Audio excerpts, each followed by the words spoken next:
Hello again, I'm back with another Servant Quick Look. This time I'll be looking at Kingprotea, the newest daughter added to the Fate Grand Order roster as a 5-star Alter Ego class servant. I'll be going over her stats, skills, and kit and let you know how to make good use of this little girl. At 12,835 attack, Kingprotea has the second highest attack of all servants, trailing only Jalter. 13,338 health is about average for a 5-star servant, but is still at the point where some 4-stars overshadow her in terms of HP. But because of her kit, this is not going to be an issue for Kingprotea. Her quick Arts Buster deck suits her well, allowing her to pause her Brave Chains with her Noble Phantasm. Her double Arts cards with 3 hits provide her with some decent NP gen. Kingprotea has a really unique skill set that differentiates her from the other Alter Ego class servants.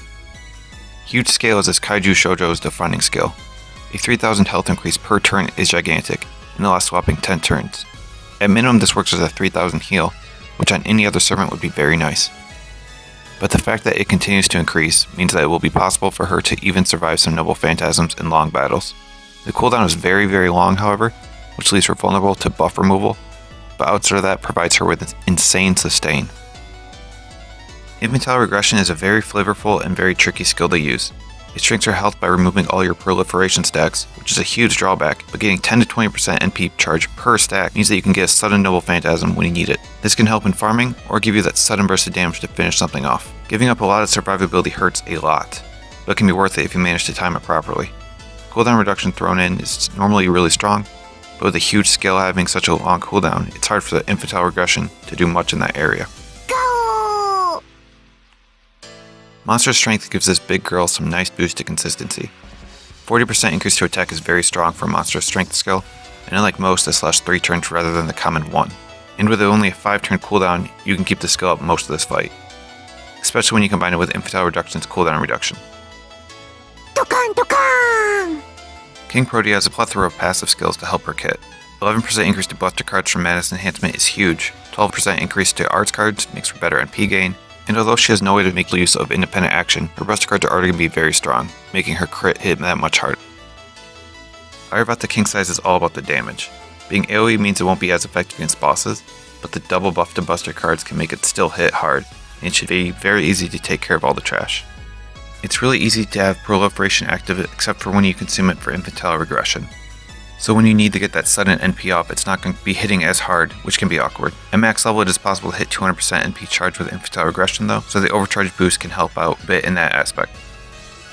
All in all, Kingprotea is an AoE Buster servant with high sustain and high attack, provides absolutely no team support. None of her buffs affect her team at all, and she has no taunt, so you're going to want to take full advantage of her damage. She has no hard survivability, so even when she has extremely high HP, it is possible to get knocked out by an enemy Noble Phantasm. And her Alter Ego class gives her extra damage against 3 different classes, but is at reduced rate, and provides her with no resistance to any other class, so she'll be taking full damage all the time. You can go with Kaleidoscope to just get her NP off quickly and clear waves, or Limited Zero for sheer damage. I personally really like Heroine Ellie Chen's Adventure and Aerial Dive, because Kingprotea already has so many Buster buffs that the damage increase on her Noble Phantasm is more effective. Any CE that strengthens her Buster cards, NP damage, or attack work well on her, but her Bond CE is especially strong. It's really easy to get 2 stacks of 20% Buster up from this, and since Kingprotea has no real crit synergy, the quick reduction to merit should not be much of an issue. If you find yourself using more quick-based servants, just swap out this CE for one of the previously mentioned ones.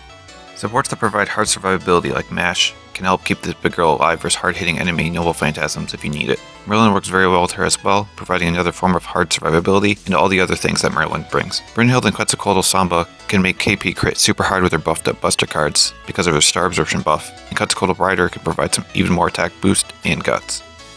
All in all, Kingprotea hits hard and sustains hard, but nothing else. But honestly, that's usually more than enough. KP is insanely cute and very unique in terms of appearance.